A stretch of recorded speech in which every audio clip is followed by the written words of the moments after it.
Birmingham Airport has been told it won't be able to build a second runway not until 2050 at least, and even then it's only a possibility. However, it can go ahead and increase the number of passengers it has now, and the government should help it to do that. Well, the decision was included in a government report about aviation capacity in the UK. Heathrow will be allowed to build a new runway and extend a current one. Gatwick too can have a new runway. This has been criticised by businesses here in the Midlands who say rejecting Birmingham favours the south. Our business correspondent Mark Goff reports. Birmingham Airport is already expanding. It's lengthening the runway for long-haul flights, but it wanted to do more, a second runway. Today's government report said no to that in the short term, favouring expansion at Heathrow and Gatwick instead. But yes, possibly in the long term, the very long term, 2050.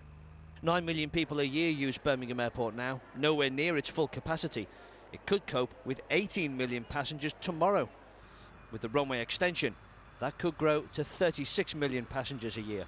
Today's report said the government should do everything it can to help this expansion at Birmingham. For Birmingham Airport, it is business as usual, with the opportunity at a future date of preserving that second runway option. That's what I take from the report today. So we'll be making sure that we maximise the facilities that we have today, ensuring that our community and our economy gets what it needs. But business leaders believe it's been a missed opportunity for the Midlands economy. I think I could have recognised that Birmingham's in growth mode currently. We're attracting more investment, more visitors than ever before.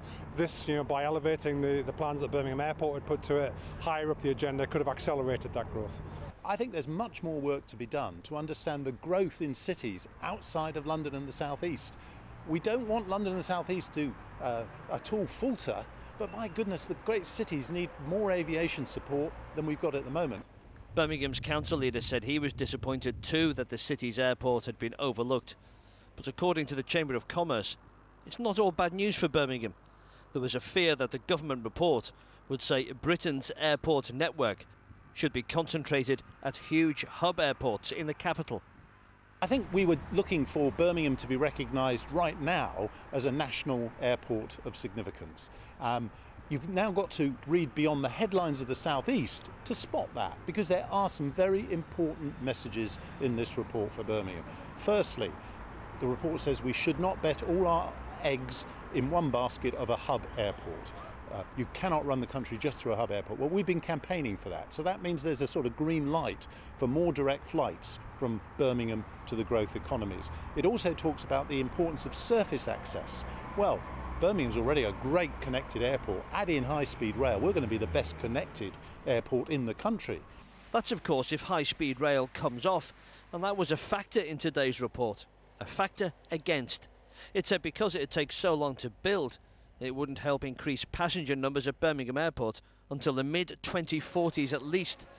And that's too long to wait. Mark Goff, ITV News, Birmingham. A 7-year-old girl from